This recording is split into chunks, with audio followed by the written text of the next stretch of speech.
You're listening to 1069 Click FM, live in color.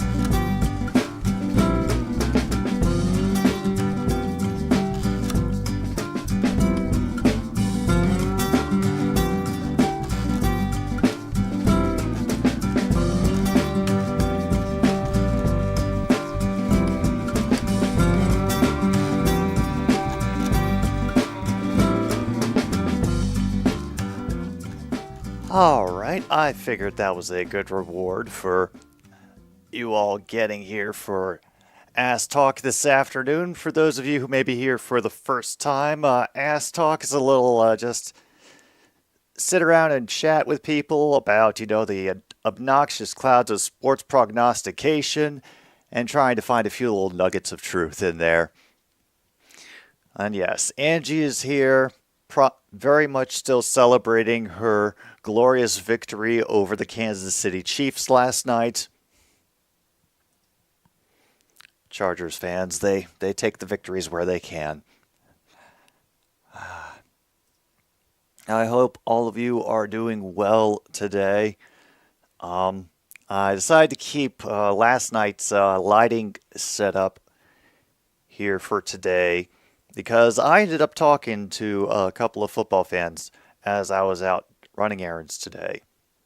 And we all agreed on a couple of things. That it was a close game. That Kansas City had every opportunity to win that game. In fact, some could argue that they should have won that game. Yes, says the fan of the team that claimed the Rams Super Bowl win as their own. Yeah.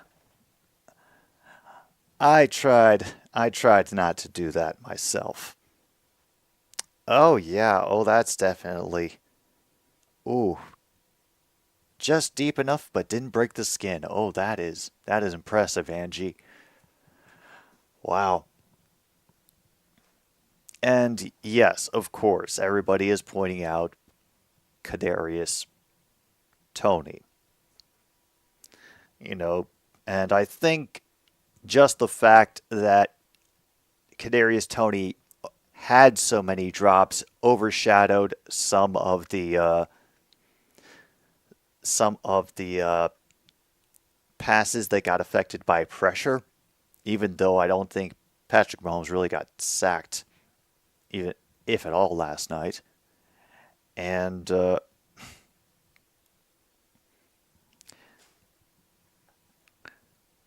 yeah, but we all agree it's ridiculous for anybody to start planning the Super Bowl parade. Oh, yeah, Luke.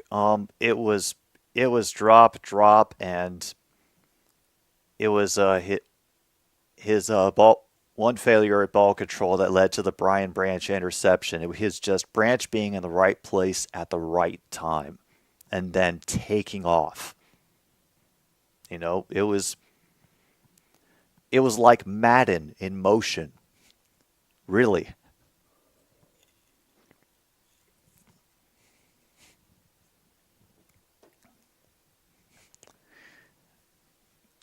And the thing that kept sticking in my mind were some of the play calling choices. Yes, true, at least he wasn't offside every play. And then I checked up on this, and even though Andy Reid is supposed to be calling the plays in Kansas City, I had forgotten that Matt Nagy is their offensive coordinator.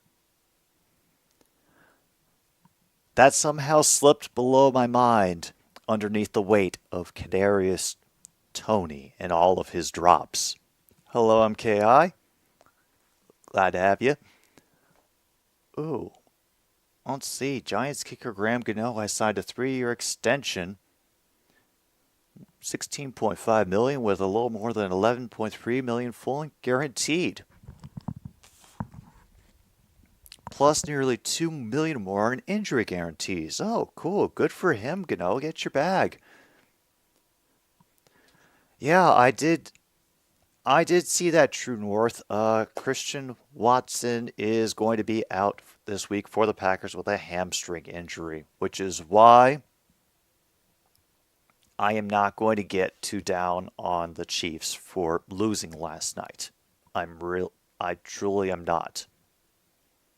Because, as we can see, players missing and injuries make a difference. The absences became a factor that, I guess, allowed a sort of evening up of skill. I'm actually doing pretty good, Luke. I ended up getting the stream set up late because I got distracted with writing a song for the first time in a long time and kind of didn't want to stop, but I was like, nope, promised to do the show today. And anyway, the Chiefs. And I have learned that I think people like to give the Chiefs defense crap, but they've managed to, win 2 Super Bowls with it. And Steve, I cannot pronounce his last name. I tried like 20 times earlier and failed. So Steve Lasagna also won a Super Bowl with the Giants as well. So he's got to have at least some credibility as a defensive coordinator. Players that stood out in my mind were Reed and Snead and Karloftis doing some great stuff, especially Karloftis with that pass to Monroe St. Brown. Yeah. Yeah, Karloftis is going to be scary to look at. That was another thing, True North. The Lions defense looked good last night.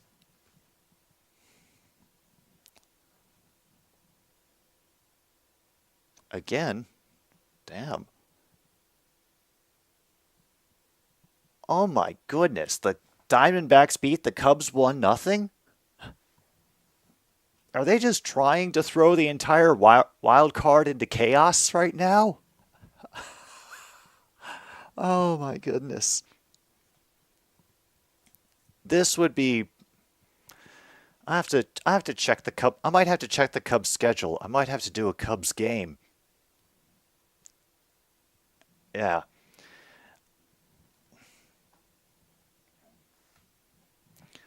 Yeah, Aiden Hutchinson. Like I said, he had his work cut out for him.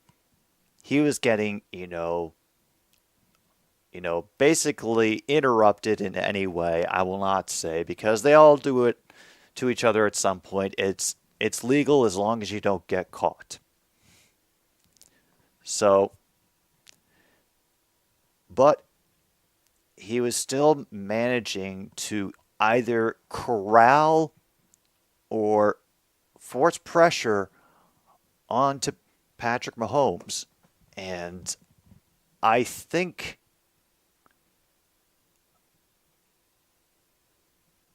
that absolutely made a difference. Oh, Monty's versus the Red Blacks tonight. Oh, I'll be able to catch that. Great. Yeah. When you find out, Luke, let me know too. And yes, the absence of Travis Kelce, the holdout of Jones, whatever. It was a very, very even game as far as I was concerned. Both teams forced 3 and outs with their defense. Both ended up making some, cool trick plays and then tried to get a little bit too cute. I still do not understand you know, why you would intentionally take Patrick Mahomes out of the equation, which is what they did on that odd tight end take the snap handoff to Rashee Rice play that they had. It just confused me.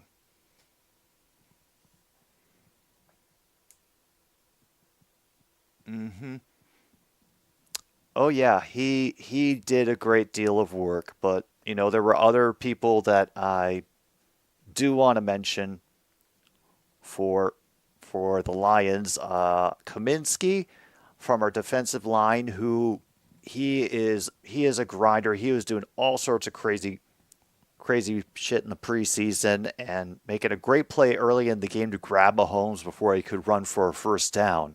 Just was able to pop right off his assignment and wrap him up. There was Pascal tackling that, getting the tackle on Rashee Rice in that play. And then Brian Branch just knowing what to do. And apparently Branch is good. Don't have to worry.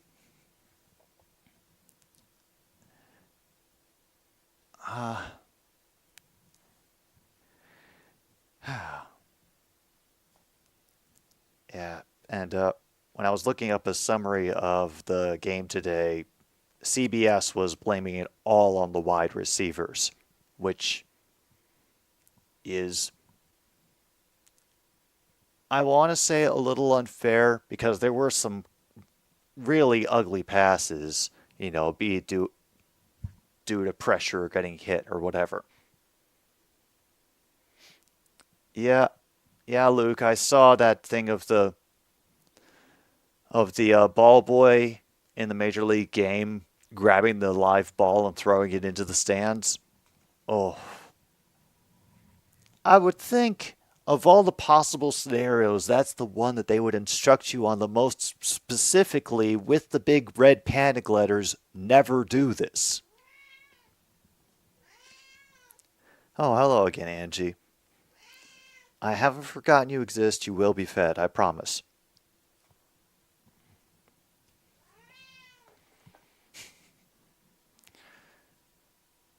Yeah, Eric B.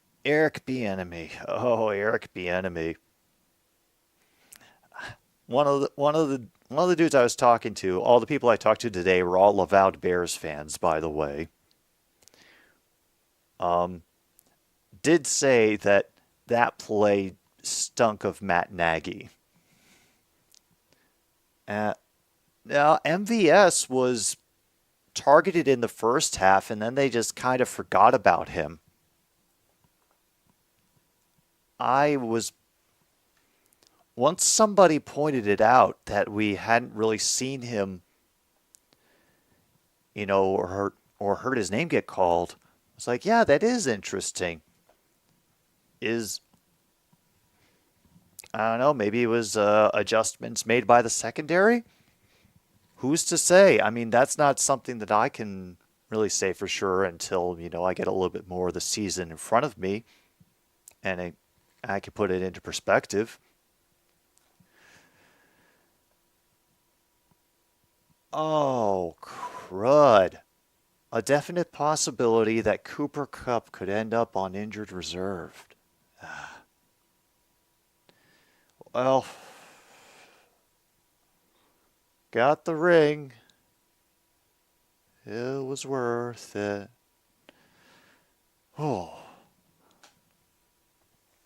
poor guy.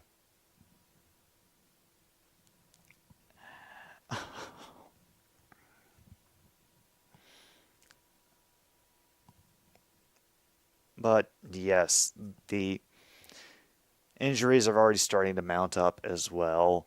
The ones that I just have here listed here in front of me, Darren Waller, that I learned is out with a hamstring injury. Marcus Davenport from the Vikings is now questionable with an ankle issue.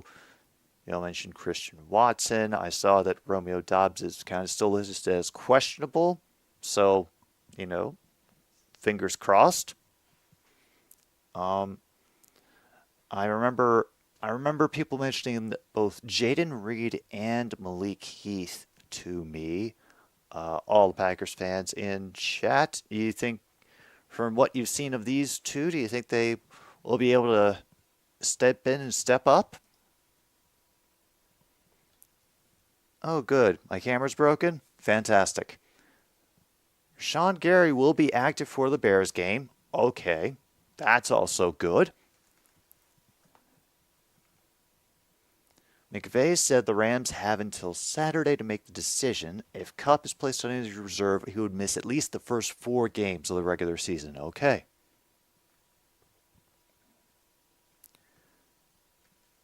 Tightness in Waller's hamstring moving relatively well at the open portion of practice. Okay.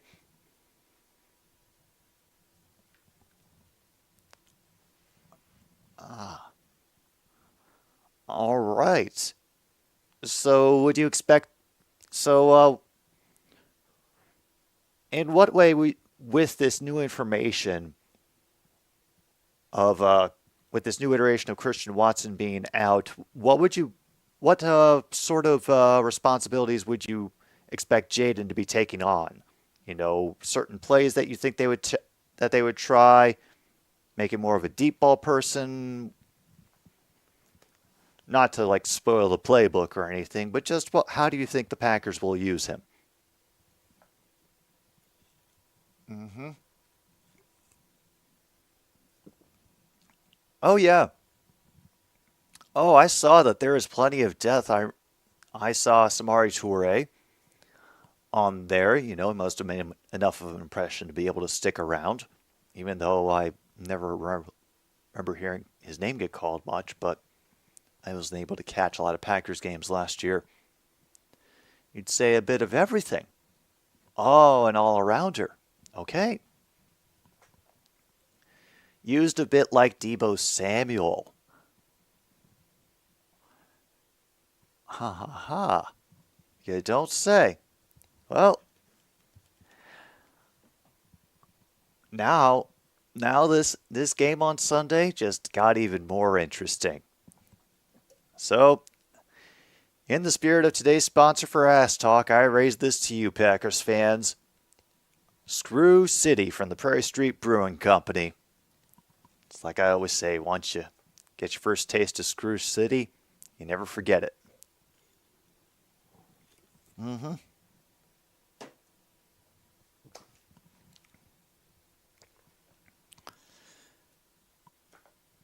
Mm-hmm.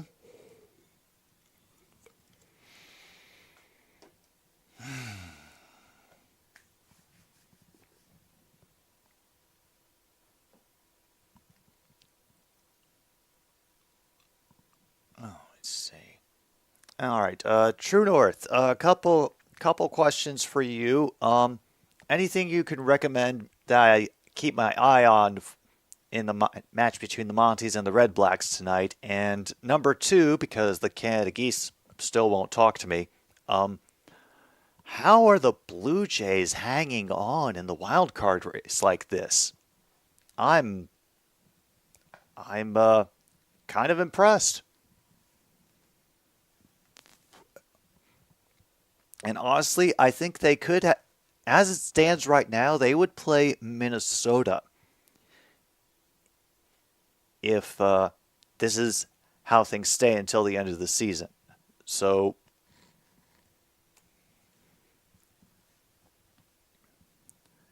that actually has a potential to be a win for the Blue Jays.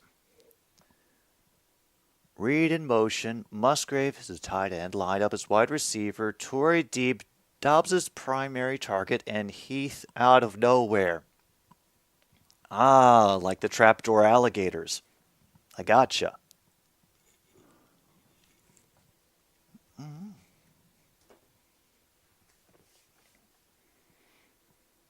All right, I'm looking forward to this game. Awesome. Hey, I'll definitely take a Dr. Pepper being raised in good spirits, man. Dr. Pepper is awesome.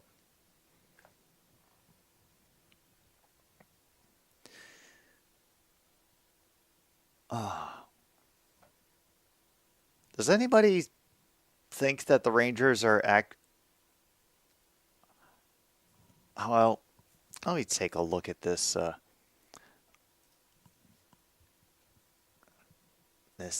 damn wild card standings, because I can't believe the Rangers are within sniffing distance of any of this.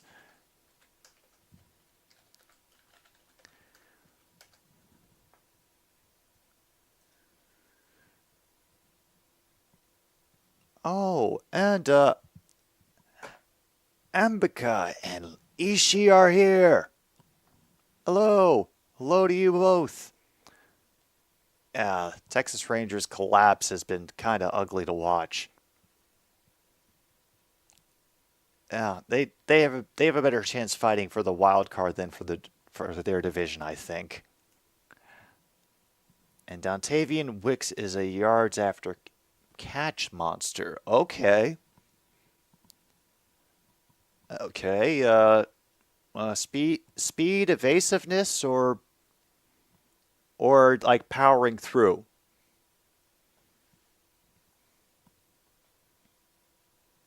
Blue Jays equals Blood Demon. Okay, that's fair. And the Red Blacks are a train crash waiting to happen. All right. You know, hey, there's still a good chance, True North. There's still a good chance that they could get that train up to 88 miles per hour before it crashes. And then, phew, we'll all finally get back to 1985, and the Bears fans will be happy.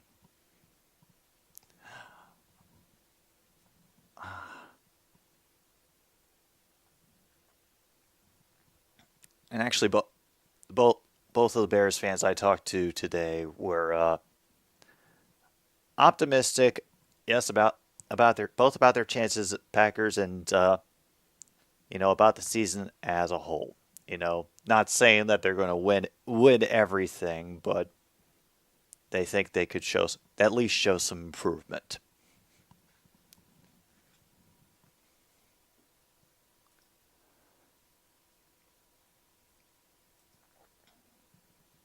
Things Packers need to worry about: Keyshawn, Nixon, kicker Anders, and just a young team. Okay. Oh yeah, Brewers. Take care of the Yanks. However you can do it. Absolutely. Oh, and Sean is here as well. Hope you're doing well. And that's the other thing. After looking over the highlights again of last night's game and processing it, is like, I had fun. It was a good game. There's no point in worrying about whether it would have turned out another way, because this is the way that it turned out. And I doubt it'll be season defining for the Kansas City Chiefs unless they have an incredible run of misfortune, which, I don't have any wood to immediately knock on here, so I'm just going to cross the fingers.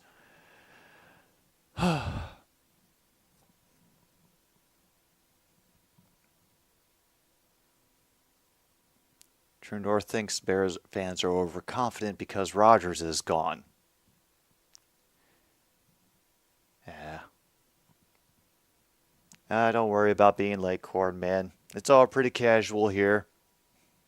As you can see, we try to keep it very casual.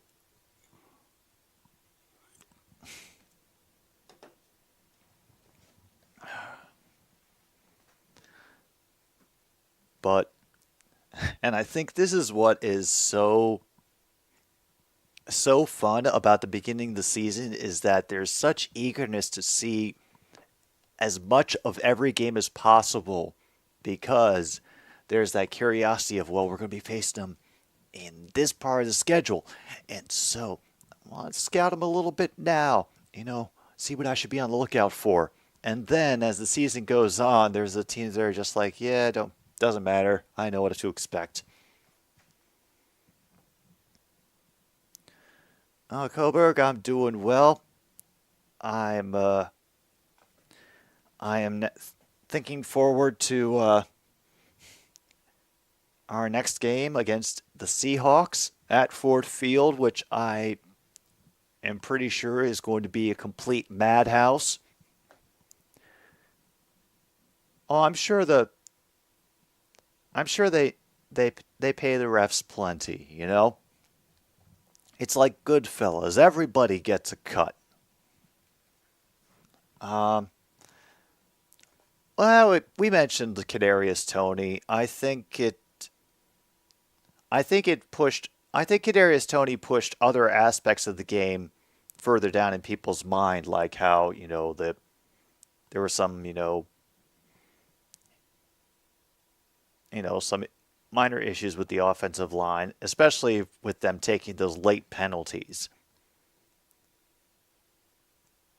I did notice the movement throughout the game, and I thought maybe he's just really good at his job, but then it happened the same way again, and a flag got thrown, and I was like, wait, he's been doing it all this time, and now they call it? So when even I notice it and think something's wrong, yeah, that's kind of blatant. Yeah, that's totally cool, Sean. I understand.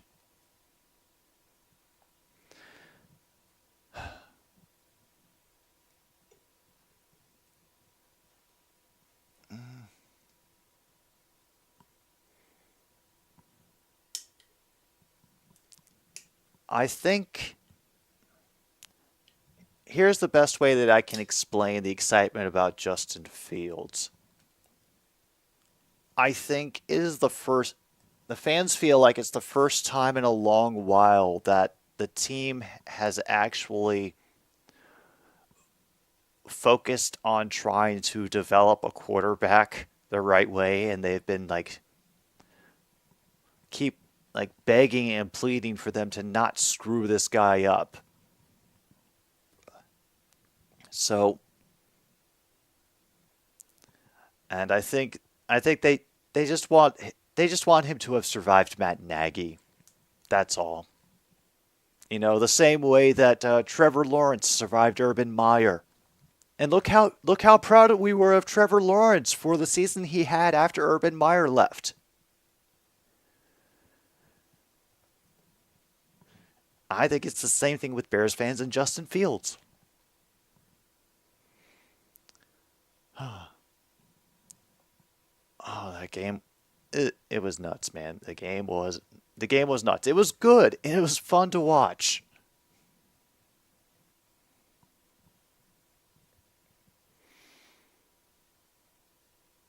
Yeah, and so I'll be excited to see whatever I can see of the Seahawks game.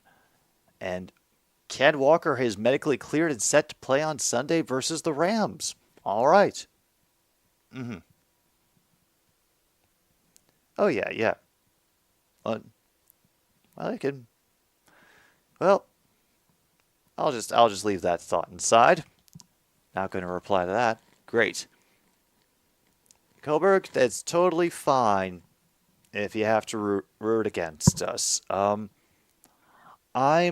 honestly still up in the air about who to root for, because Vikings and the Bucks, they're kind of in similar. They're kind of like in both on the edge of It seems like they're both kind of teetering on the edge. The Vikings trying to hold on while there's a surging Detroit team coming behind them. The Bucks, who won the division last year, albeit with an 8-9 record, hoping for the Baker Mayfield redemption tour to strike up the same way that Geno Smith did. And,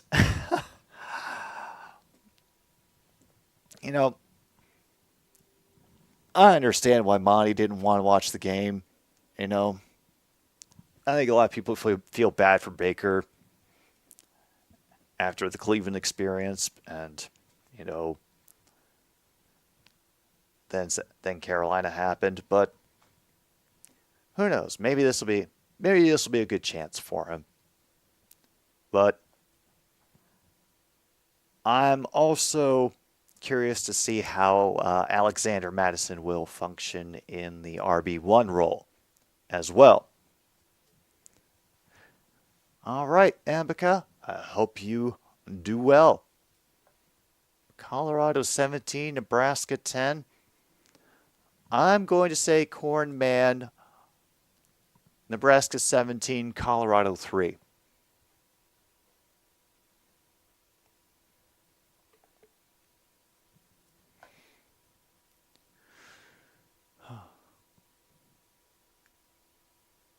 Coburg say, in his humble opinion, the Lions and the Chiefs played poor offense, but Lions outplayed Kansas City in Arrowhead.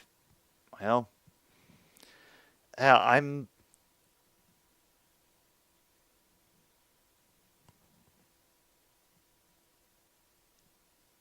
actually, now that you mention it, it kind of just sunk in that the Lions won an away game, as well as winning a season opener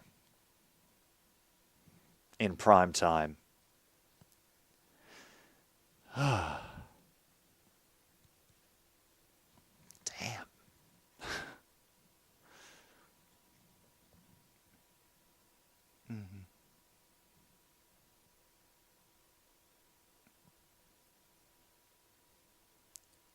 Justin Fields or Trey Lance to build a team around. Lance might have more upside.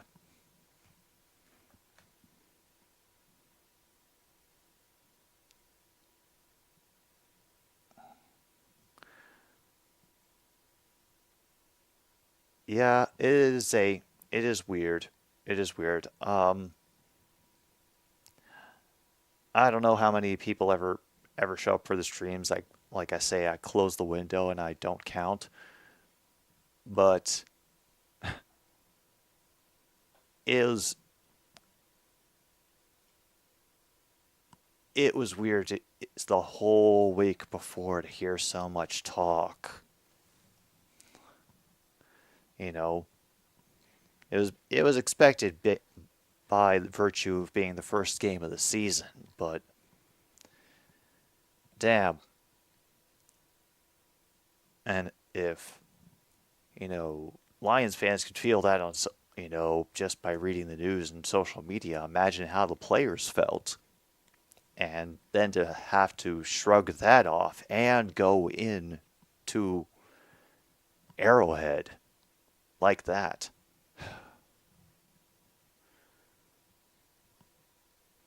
There will be no Sunday stream, but I will be live tomorrow for Coastal Carolina versus Jacksonville State, which was the NCAA football game voted upon by the subscribers of this channel, the strange people that you are.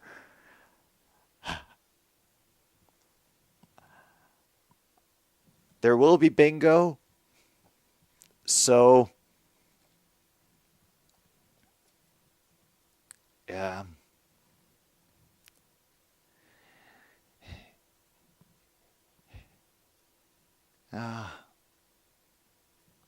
I might mean Burrowhead after the next Chiefs Bengals game. Let's see how it turns out. You'll be watching Stampeders Elks.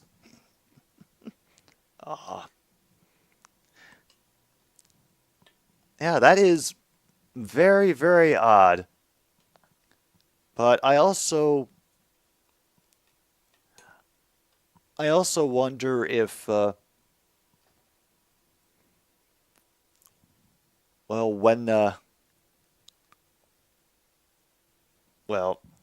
know what? Stupid question. Never mind. I'll forget it. You know what? I would say let's start recommendations this upcoming week.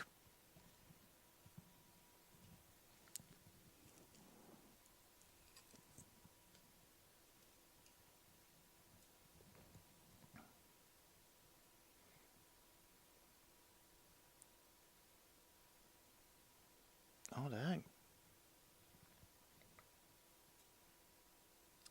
Oh, yeah. There is a lot of stuff that went wrong in one way or another for the Chiefs.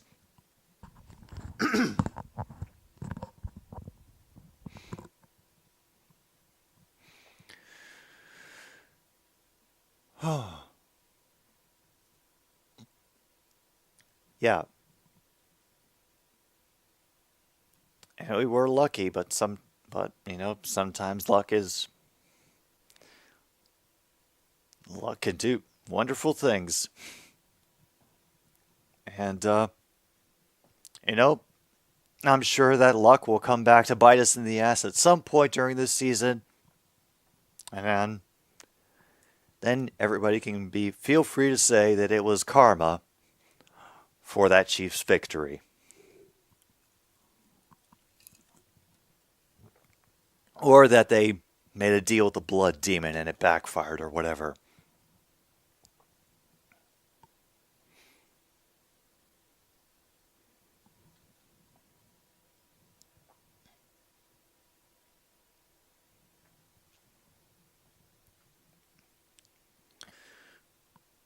Oh, Logan or any Brewers fans, if you're still here, a question for you. There is a decent chance that it could be what if the playoffs end and things stay the same in the National League as they do now, the Brewers versus the Diamondbacks. Now, would you feel how confident would you feel against the Arizona Diamondbacks, who have somehow clawed their way back into the wild card race? Meanwhile, Logan informs me the Badgers are going to play Washington State tomorrow night in Washington State. Cool. Well, best of luck to them.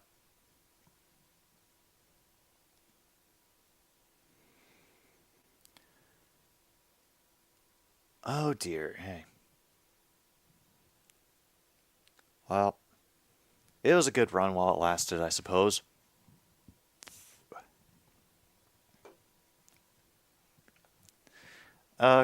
Cobra, I'll be honest with you, and I say this as a person who,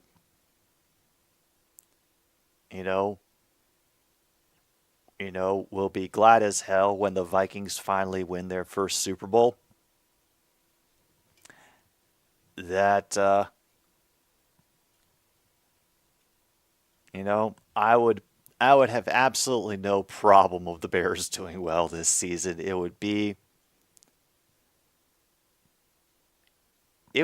I would find it kind of funny, and it would make the NFC North a lot more crazy.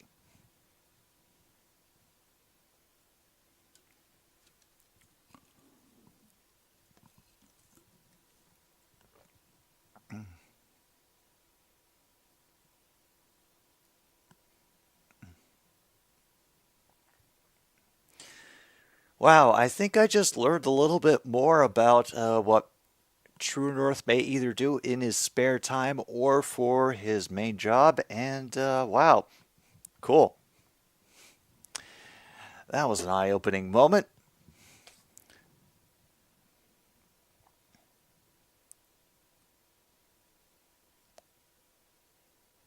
And I think I ran out of notes, so is there anything else that I missed today that I hadn't already gone over in the show that you think it's important that I know before we go? Oh yeah, there will be bingo, Logan. There will be bingo as well. Because if there's nothing else, then I think this would be a great opportunity for us to. Wait, really? The Pac 12 won all their games last week? Well, yes, Luke. Crack is whack. Uh, uh, there's always going to be the few that are cocky. I just have to assume they're trolls acting in bad faith.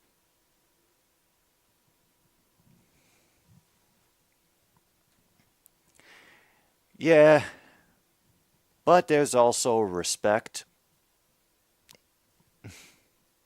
A little bit of respect, anyway.